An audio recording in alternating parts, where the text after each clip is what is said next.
పట్టబట్టి రామయ్య రామయ్య సీత చెయ్యి పట్టవచ్చే మా రామయ్య.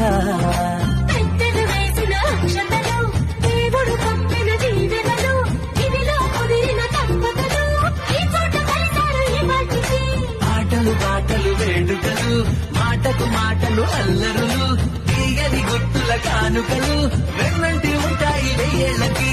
రారండో వేడుక చూద్దాం, ఈ సీతమ్మని రామయ్యని ఒకటిగా చేసేద్దాం, ఆడేద్దాం.